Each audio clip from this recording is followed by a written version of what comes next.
مساء الخير عليكم. اليوم جبت لكم وصفة لعلاج التهابات الصدر اللي يتعرض لها الإنسان في فترة المرض بالزكام أو فترة في هذه الفترة، يعني اللي يمرضوا فيها بالوباء هذا. نشوفوا الوصفة هذه ما تكون هي وصفة مجربة ومريحة للصدر، يعني اللي يتبعها يوميا في الليل راح يلقى عليها أثار، يعني نتائج جد مرضية.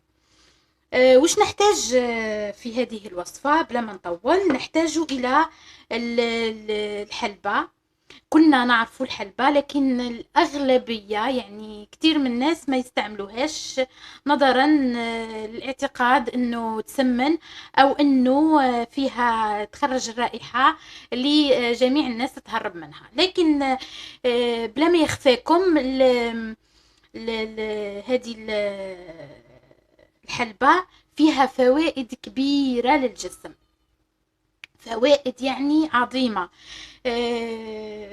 الغريب أنها تحتوي على فيتامين سي، على البوتاسيوم، حمض الفوليك لمعالجة فقر الدم وسي، المغنيز والزنك، وتعمل كما نقولوا هذه الحلبة على التقليل من الالتهابات لاحتوائها على حمض اللينوليك واللينولينيك. هذوما الاثنين أنا قريت عليهم أنهم يمنعوا الالتهاب، وهي تقاوم التهاب الصدر.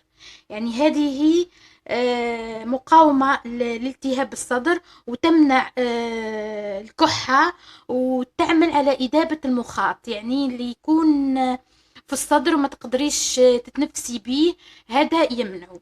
كما قلنا احنا الحلبة وش نزيدوا عليها، لكن تولي لنا هذه الوصفة متكاملة. راح نزيدوا عليها يعني حبوب آخرين، وهما حب الرشاد. حب الرشاد غني عن التعريف، يعني الناس كامل يعرفوه، يعني الأغلبية مش ناس كامل. هو يطرد البلغم المتراكم على الصدر، ويستعملوا حتى البيبي صغار يعطيوهم منه. يساعد يسيء على التهاب الحلق وتسكين السعال، يعني ينقص من الكحة بزاف والرب، يعني والصداع اللي يجي من الكحة. هو كأسي يحتوي على خصائص باه يوسع لك القصبات الصدرية وما يخليش الإنسان يتألم من ألم الصدر. هو كيف يحتوي على فيتامينات. هذه الفيتامينات هي الفوسفور، المغنيز، البوتاسيوم والكالسيوم والحديد واليود، والفيتامين الأ والبي والها والجا، ويتخلص من جميع البكتيريا اللي تصيب الجهاز الصدري.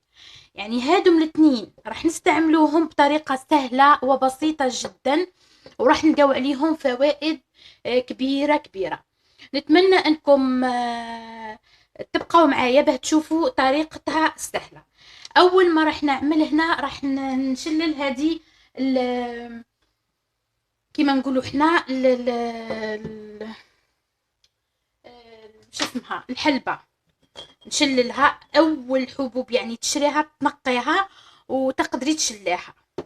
هنا رايحين نشلوهم مليح من الاتربه.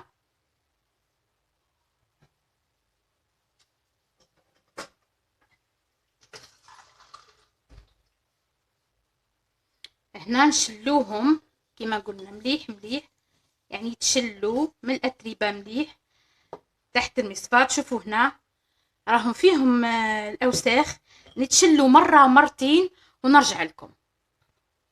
هنا كما قلنا شللناهم مرتين حتى نتنحات الاوساخ هذيك. دركا نحطهم هنا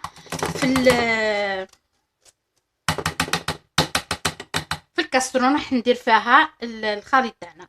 هنا عندنا كاس تاع ماء نصبوا عليه ونحطوا على النار جست ما يبدا يغلي. نحي يبدا يعني يغلي تقريبا واحد دقيقه او نحيه. الان راح نعتلكم كيفاه. كما قلنا نحطوه في بارد في الماء بارد عادي، ونخليوه يغلي جست ما يغلي دقيقه او دقيقتين نطفي عليه. نشوفوا مع بعضنا. هنا كما شفنا راهو بدا يغلي.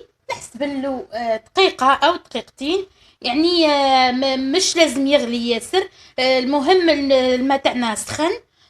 الآن نحسب له ونرجع لكم. هنا كما شفنا عدة دقيقة ولا دقيقتين، ونطفي عليه ونغطيه هكذا بصحن ونخليه حتى يدفى او يبرد عادي. المهم راح نعطيلكم بعد البرودة تاعو الطريقة كيف تستعملوه.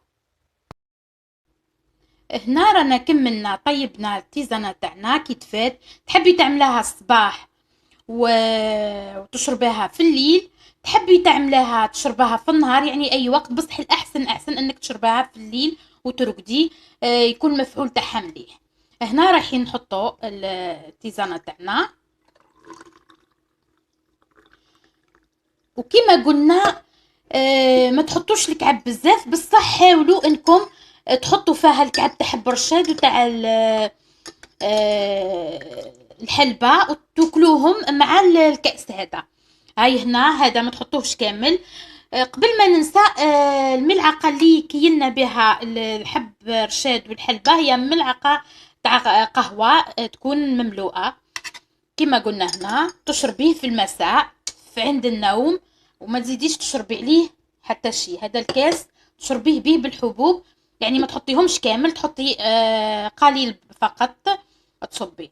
ان شاء الله تعجبكم الوصفة ويكون فيها افادة لكم، وبالشفاء العاجل للجميع اللي يعاني من الام الصدر. الى اللقاء.